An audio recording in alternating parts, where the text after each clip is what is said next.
Bismillahirrahmanirrahim. Assalamualaikum warahmatullahi wabarakatuh.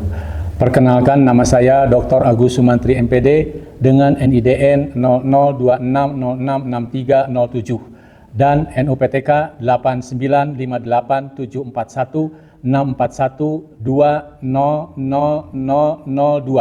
Saya sehari-hari mengajar di Fakultas Keguruan dan Ilmu Pendidikan, yaitu di Prodi Pendidikan Fisika, Prodi Pendidikan Bahasa Inggris, Prodi Pendidikan Sejarah, dan di Pascasarjana IPA Universitas Siliwangi. Di sini saya sebagai pemangku mata kuliah MKK, yaitu Pengelolaan Pendidikan. Mata kuliah ini secara keseluruhan menggunakan metode DIA, Deliver, Interactive, and Assessment, dengan fokus utama Student Center dan diskusi kelompok. Tujuan dibuatnya video ini adalah untuk melengkapi salah satu syarat pengajuan sertifikasi dosen dalam pernyataan diri dosen dalam unjuk kerja Tridharma Perguruan Tinggi atau disingkat PDD UKT-PT. Mata kuliah pengelolaan pendidikan, deskripsinya adalah mata kuliah yang dapat dikontrak bagi mahasiswa semester 6 atau genap dengan bobot 2 SKS, bersifat wajib, dan syarat sebelumnya yaitu harus lulus mata kuliah landasan pendidikan dan karakteristik perkembangan peserta didik. Mata kuliah ini merupakan mata kuliah yang membahas mengenai wawasan dasar pengelolaan pendidikan, sistem pendidikan nasional, organisasi dan manajemen pendidikan nasional, pengelolaan sekolah dan pengelolaan kelas, kepemimpinan pendidikan di sekolah, sistem informasi pendidikan, bidang-bidang garapan pengelolaan pendidikan, isu-isu sentral dalam pengelolaan pendidikan nasional.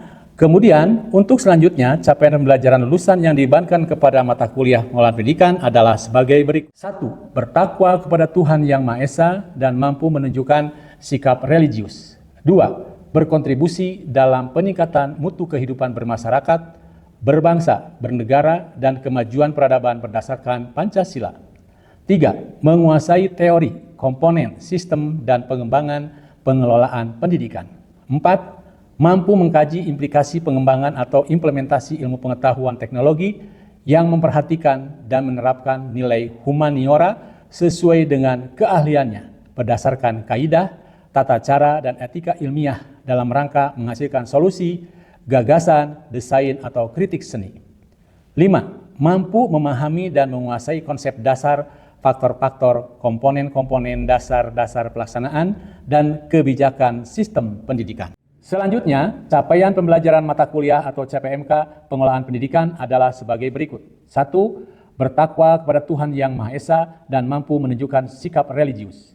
Yang kedua, menjunjung tinggi nilai kemanusiaan dalam menjalankan tugas berdasarkan agama, moral, dan etika. 3. Berkontribusi dalam peningkatan mutu kehidupan bermasyarakat, berbangsa, bernegara, dan kemajuan peradaban berdasarkan Pancasila. 4. Memahami konsep dan prinsip wawasan dasar pendidikan dan pengelolaan pendidikan. 5. Mampu menerapkan pemikiran logis, kritis, sistematis, dan inovatif dalam konteks pengembangan atau implementasi ilmu pengetahuan dan teknologi yang memperhatikan dan menerapkan nilai humaniora yang sesuai dengan bidang keahliannya. 6. Mampu mengkaji pengembangan atau implementasi ilmu pengetahuan teknologi yang memperhatikan dan menerapkan nilai humaniora sesuai dengan keahliannya berdasarkan kaidah, tata cara, dan etika ilmiah dalam rangka menghasilkan solusi, gagasan, desain, atau kritik seni. 7. Mampu memahami hakikat pengelolaan pendidikan sebagai sebuah konsep teoritis dan praktis. Selanjutnya, di bagian struktur mata kuliah, di sini ada beberapa materi yang akan disampaikan selama 1 semester ke depan. 1. Wawasan dasar pengelolaan pendidikan. 2. Sistem pendidikan nasional. 3. Organisasi dan manajemen pendidikan nasional. 4. Pengelolaan sekolah dan pengelolaan kelas. 5. Kepemimpinan pendidikan di sekolah. 6. Sistem informasi pendidikan. 7. Bidang-bidang garapan pengelolaan pendidikan yang meliputi pengelolaan kurikulum, pengelolaan peserta didik, pengelolaan pendidik dan tenaga pendidikan, pengelolaan pembiayaan pendidikan, pengelolaan sarana dan prasarana pendidikan, dan pengelolaan hubungan sekolah dengan masyarakat. 8. Supervisi pendidikan. 9. Konsep total quality management. Dan yang ke-10, isu-isu sentral dalam pengelolaan pendidikan nasional. Sumber perkuliahan. Sumber perkuliahan adalah menggunakan modul pengelolaan pendidikan, buku referensi yang relevan dengan pengolahan pendidikan, serta sumber jurnal nasional dan internasional yang relevan. Sistem pembelajaran sinkronus tatap muka di dalam kelas dan asinkronus pembelajaran menggunakan Google Classroom, YouTube, dan WA grup kelas perkuliahan. Pelaksanaan pembelajaran selama 16 pertemuan dengan perincian pertemuan 1 sampai dengan pertemuan ke-7 adalah perkuliahan tatap muka dengan model pembelajaran student center dan diskusi kelompok. Pertemuan ke-8 adalah pelaksanaan UTS, kemudian pertemuan ke-9 sampai dengan ke-15 melanjutkan pertemuan perkuliahan tatap muka dengan model pembelajaran student center dan diskusi kelompok. Dan pertemuan ke-16 adalah pelaksanaan ujian akhir semester. Untuk evaluasi pembelajaran dengan menggunakan penilaian 3 aspek, yaitu aspek kognitif, afektif, dan psikomotor. Dengan melihat dinamika pembelajaran di dalam kelas dengan berdasarkan rubrik penilaian yang telah dibuat.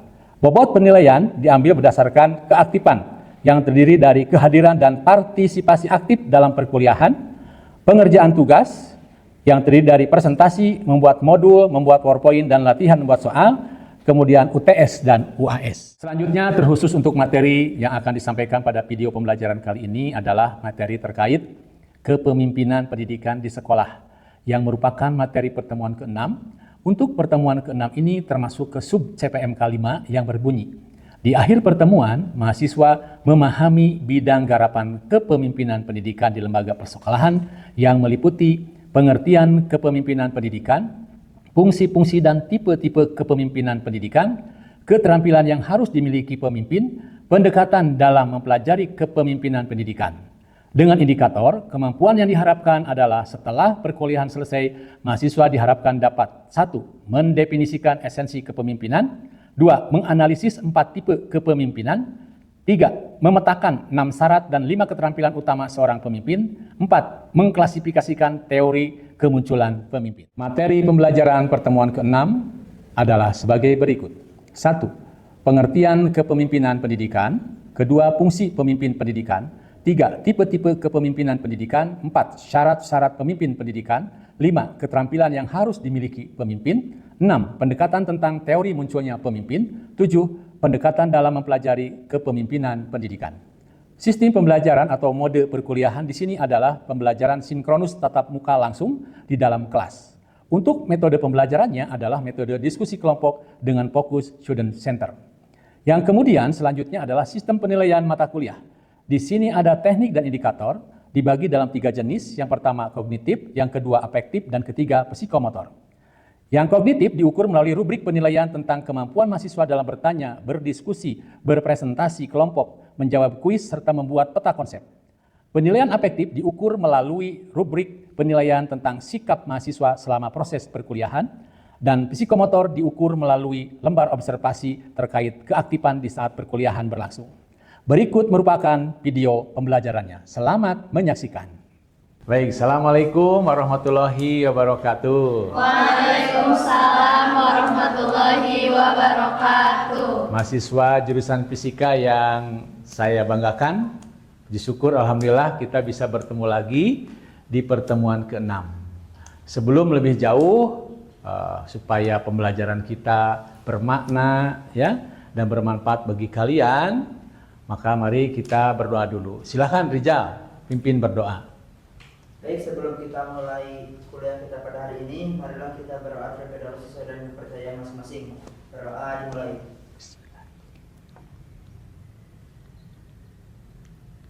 Doa selesai. Baik, terima kasih Rizal.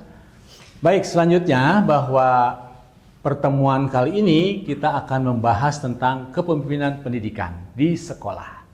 Namun sebelumnya Bapak yang bertanya dulu, apakah di antara kalian ini ada yang tidak hadir? Ada Pak. Ada. Siapa namanya? Chandra. Ya? Chandra. Chandra? Iya. Oke, Chandra. Kenapa Chandra? Sakit. Sakit. Oke. Kita doakan mudah-mudahan Chandra cepat sembuh. Ya? Amin. Dan kalian juga harus tetap sehat. Materi ini kan pertemuan yang ke-6.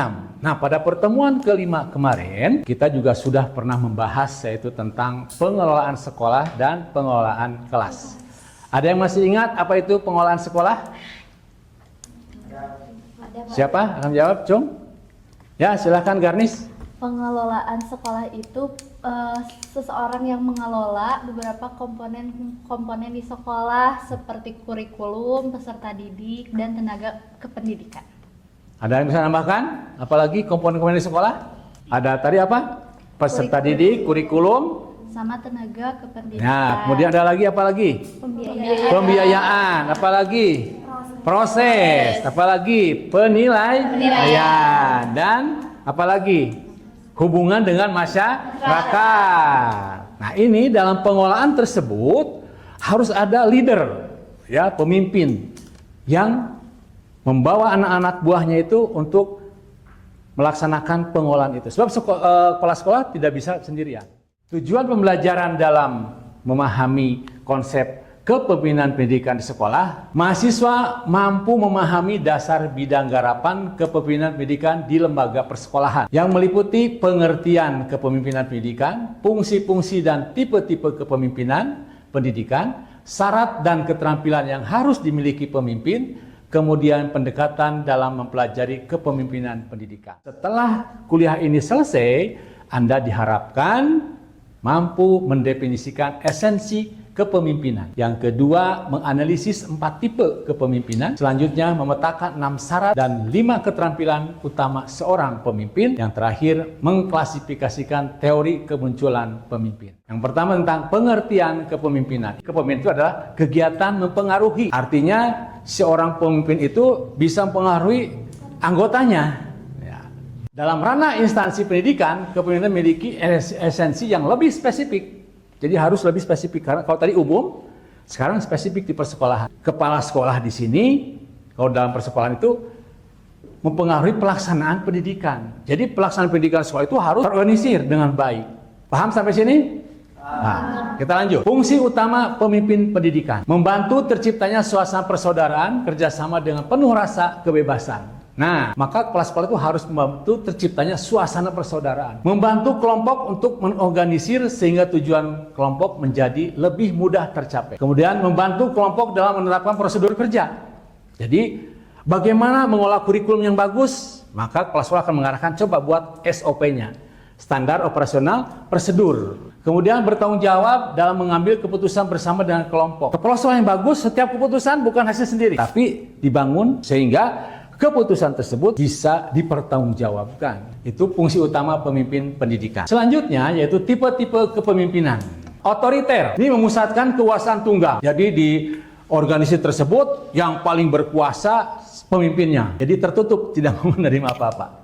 Ini pemimpin yang seperti itu disebut otoriter. Kemudian laissez-faire, ini kebebasan penuh tanpa batas. Jadi seorang pemimpin itu menyerahkan kepada anggotanya semuanya, silahkan. Pemimpin menyerahkan segala hal dan memberikan kebebasan mutlak kepada anggota untuk menetapkan keputusan, menyelesaikan tugas dan bertindak secara bebas tanpa intervensi serta arahan. Tipe demokratis, sana ada garis besarnya partisipatif aktif dan kolaboratif. Artinya partisipatif berarti melibatkan, ya. Kolaboratif artinya ada kerja sama. Jadi kalau di sini mengutamakan musyawarah mufakat, baru diambil keputusan. Kemudian yang terakhir, tipe pseudo-demokratis. Otoriter berselubung demokrasi. Artinya, sepertinya demokrasi padahal otoriter. Kepemimpinan yang terlihat di permukaan seperti menggunakan tipe demokratis dan musyawarah, namun secara substansi dan hasil keputusan mutlak ditentukan sepihak oleh pimpinan. Sampai sini ada yang bertanya? Oke, silakan Depi. Izin bertanya Bapak, dari keempat tipe tadi, mana yang paling cocok untuk diimplementasikan di sekolah? Ini pertanyaan Depi, ya. Siapa yang bisa menjawab? Saya, Pak. Oke, silakan. Oke, sebelumnya perkenalkan, nama saya Rizal. Nah, untuk menurut saya yang paling cocok diterapkan itu adalah tipe demokratis. Karena mengingat pemimpin itu harus bisa mendengarkan ataupun menyerap ide-ide dari anggota yang lain, khususnya guru-guru. Karena kan pemimpin itu hanya satu orang, kemudian yang nanti menjalankan juga banyak orang, sehingga ketika disepakati bersama, maka nanti dalam pelaksanaannya juga akan lebih baik. Begitupun ketika nanti pemimpin akan membuat keputusan, nanti keputusannya akan lebih matang. Terima kasih Rizal pendapatnya. Apa yang bisa menambahkan atau berpendapat lain? Silakan. Ayo, ya Garnis. Bapak, mungkin kalau menurut pendapat saya mungkin bisa jadi bisa diterapkannya tipe pseudo-demokrasi yang otoriter berselubung demokrasi. melakukan musyawarah, tetapi tetap saja keputusannya itu tidak mendengarkan ide dari anggotanya. Oke, jadi mungkin saja kata Garnis itu bisa juga pseudo-demokratis, tuh ya. Jadi artinya kalau menurut Garnis itu bisa pseudo-demokratis, artinya otoriter terselubung demokratis atau demokratis terselubung otoriter. Ada yang bertanya lagi? Saya Pak. Ya, silakan. Baik Pak, kalau menurut saya setuju dengan Rizal, namun ditambah selain demokratis tapi juga ada tipe otoriternya. Jadi ada kalanya di mana kepala sekolah tuh bisa untuk mengambil keputusannya sendiri tanpa bermusyawarah dalam keadaan yang mendesak gitu. Dan saya cukup tidak setuju dengan pseudo demokrasi, karena kalau misalkan hanya bermusyawarah kemudian nanti keputusannya tetap diambil, itu menurut saya tidak cocok kalau diterapkan di sekolah. Oke, ya. Nah, gitu. Karena apa? Karena mungkin nanti satu waktu kepala sekolah itu harus bersikap otoriter. Nah, itu ya. Jadi bagus pendapat dari Sela, Garnis dan Rizal, ya. Memang tipe-tipe tadi bisa dipakai di sekolah. Artinya kepala sekolah itu tidak harus mutlak satu yang lebih unggulnya. Karena apa? Satu waktu kepala sekolah juga harus bertindak otoriter. Syarat-syarat pemimpin pendidikan. Ini lebih mengerucut nih sekarang, ya. Syarat-syarat pemimpin pendidikan. Ambillah contoh adalah kepala sekolah. Satu, rendah hati dan sederhana, tidak memperlihatkan kemewahan. Yang kedua, bersifat suka menolong. Kemudian, sabar dan memiliki kestabilan emosi. Jujur, adil dan dapat dipercaya. Tidak pernah menyalahgunakan misalkan kepercayaan dari guru. Sebelum dilanjut, apakah ada yang mau bertanya? Ya, silakan Andini. Selain keenam dari syarat-syarat pemimpin pendidikan tersebut, apakah ada hal lain yang bisa ditambahkan untuk menjadi syarat-syarat pemimpin pendidikan? Tadi Andini bertanya, apakah cukup 6 ini syarat-syarat seorang pemimpin? Ya, siapa yang bisa menambahkan? Saya Pak. Ya, silakan Hia. Menurut saya selain syarat-syarat keenam pemimpin tersebut, pemimpin juga harus memiliki kemampuan bekerja sama dan juga disiplin. Dan juga pemimpin seharusnya memiliki kemampuan untuk menjadi teladan bagi anggota-anggotanya. Oke, bagus sekali. Baik, terima kasih. Ya. Ya, oke, kita lanjut ya. Nah, sekarang keterampilan esensial pemimpin, keterampilan penting dimiliki oleh seorang pemimpin. Yang pertama adalah keterampilan memimpin. Yang kedua, hubungan insani. 3, keterampilan proses kelompok. 4, keterampilan admin personil. Yang kelima, keterampilan menilai. Seorang pemimpin yang bagus harus bisa membagikan tugas-tugas itu secara rata kepada guru-guru maupun tenaga kependidikan. Itu memperlihatkan dia mampu sebagai seorang pemimpin. Silakan Garnis. Izin bertanya Bapak, untuk misalnya dari 5 keterampilan esensial pemimpin itu ada satu yang tidak terpenuhi, itu bagaimana? Misalnya yang poin 5 itu kan menilai ya Pak, melakukan evaluasi secara objektif. Nah, mungkin di lapangannya pemimpin itu ataupun tenaga kependidikan yang ada di situ tidak melakukan evaluasi secara objektif tapi secara subjektif. Itu bagaimana Pak?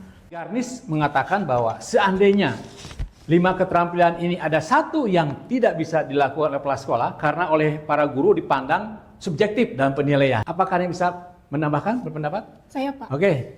Perkenalkan, nama saya Nandita Pak. Oke. Izin menambahkan, mungkin menurut saya adanya keterlibatan dengan Wakasek Pak. Oke, bagus Nandita ya. Jadi menurut Nandita, kalau memang kepala sekolahnya tidak mampu, guru mengusulkan ya, Pak, untuk penilaian kinerja ini supaya objektif, libatkan pembantu-pembantu Bapak, Wakasek. Teori munculnya pemimpin. Nah kan, pemimpin ini muncul karena apa? Yang pertama, teori genetis, bahwa seorang akan menjadi pemimpin karena ia memang dilahirkan untuk menjadi pemimpin. Yang kedua, teori kedua sosial. Jadi seorang pemimpin itu akan menjadi pemimpin jika keadaan eksternal atau lingkungan sosial memang memungkinkan ia tampil menjadi pemimpin. Teori yang ketiga yaitu ekologis. Menjadi seorang pemimpin memerlukan kombinasi bakat lahiriah yang kemudian wajib dipupuk dan dibina agar berkembang. Jadi ini secara tidak langsung peleburan dari dua teori tadi, teori satu dan teori kedua. Setiap individu pada dasarnya bisa memimpin secara efektif, namun efektivitas tersebut sangat bergantung pada situasi tertentu saja. Selanjutnya, pendekatan dalam mempelajari kepemimpinan pendidikan. Menurut Robert L. Katz, yang pertama, conceptual skill, artinya dia memiliki kemampuan berpikir strategis, holistik, artinya menyeluruh, ya. Kemudian serta visioner, berpandang ke depan dalam merumuskan rencana jangka panjang sekolah. Harus ini. Yang kedua, menurut Robert Katz, human skill, keterampilan membangun komunikasi yang harmonis, empati, interpersonal, dan memotivasi seluruh staf. Yang ketiga, technical skill, kemampuan teknis operasional dalam mengolah administrasi, keuangan, kurikulum, dan pendidikan. Nah ini ya pendekatan yang sekarang digunakan untuk menilai kepala sekolah. Yang pertama, pendekatan sifat. Yang kedua, bisa jadi pendekatan keperilakuan, behavior approach. Kemudian yang ketiga, pendekatan kontingensi atau situasi. Mengasumsikan efektivitas gaya kepemimpinan sangat bergantung pada situasi, iklim organisasi, kepatuhan anggota, dan kondisi lingkungan terkait. Kita lanjut dengan sesi diskusi sekarang. Ya, di sini Bapak sudah menyiapkan 3 masalah. Yang satu, manakah yang lebih krusial dalam mencetak kepala sekolah? Unggul, bakat lahir, genetis, atau pembinaan sistematis. Yang kedua, strategi kepemimpinan. Bagaimana menghadapi guru senior yang sulit beradaptasi dengan teknologi? Tipe kepemimpinan mana yang paling tepat dan efektif? Yang ketiga, urgensi human skill. Mengapa human relation skill dianggap paling krusial bagi kepala sekolah dibandingkan keterampilan teknis serta contoh? Nah, untuk diskusi ini bagi menjadi 3 kelompok. Ya, ini kelompok 1, kelompok 2, kelompok 3. Silahkan tunjuk ketua kelompoknya. Kelompok 1 siapa ketuanya? Rija. Kelompok 2 Ratna. Kelompok 3 Dian. Ya, silahkan didiskusikan. Diberi waktu oleh Bapak 10 menit. Dan nanti kalau sudah dipresentasikan di sini. Bisa kalian nanti menambahkan atau mengklarifikasi. Ya, selamat bekerja.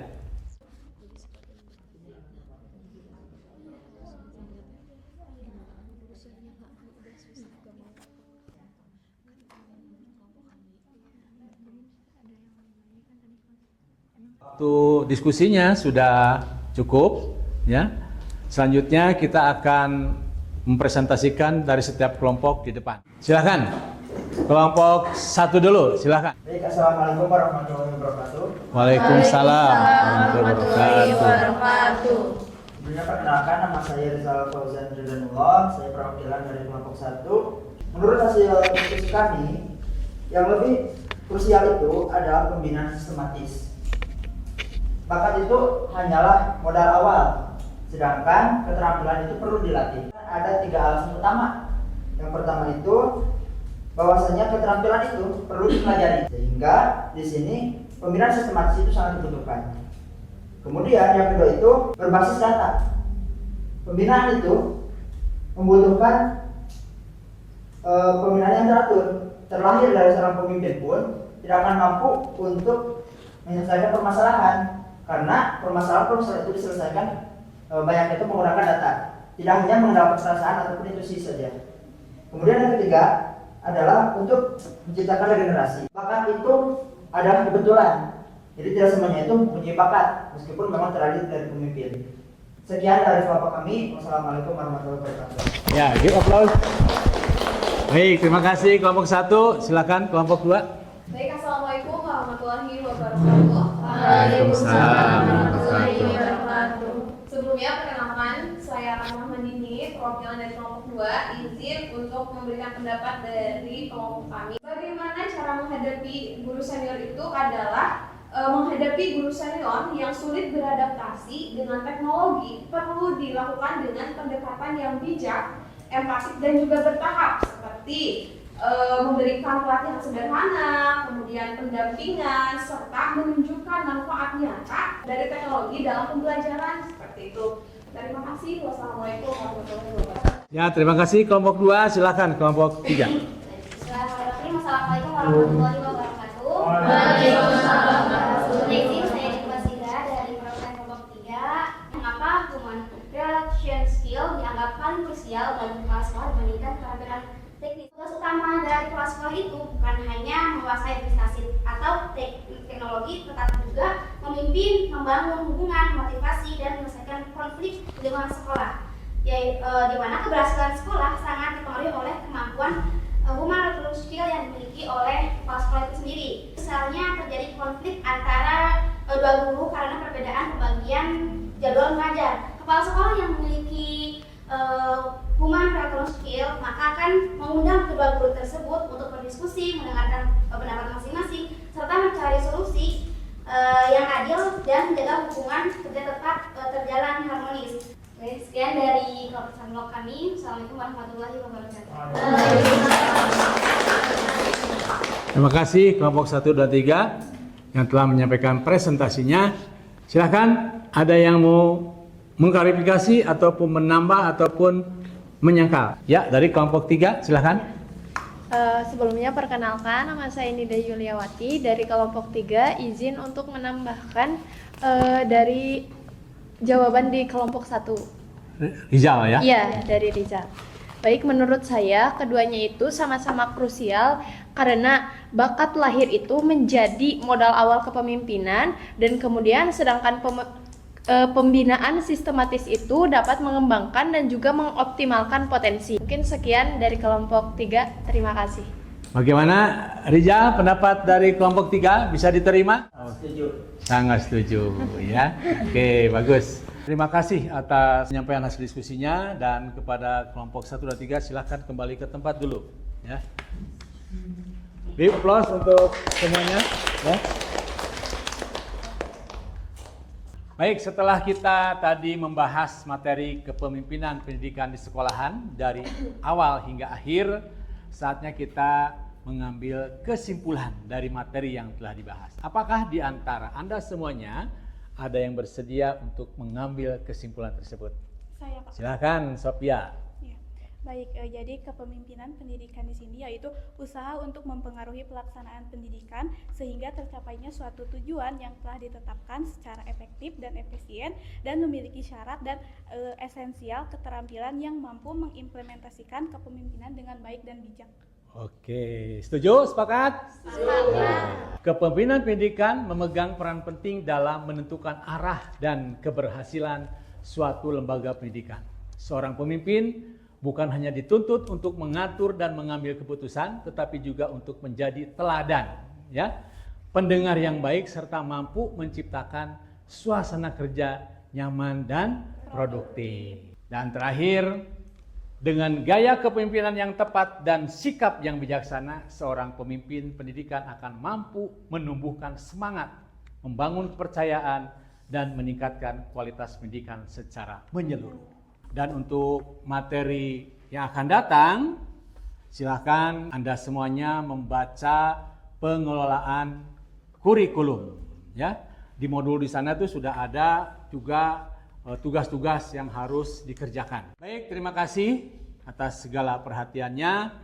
Mari kita tutup kegiatan ini dengan bacakan hamdalah bersama-sama. Alhamdulillahirabbil alamin. Terima kasih. Wassalamualaikum warahmatullahi wabarakatuh. Waalaikumsalam warahmatullahi wabarakatuh.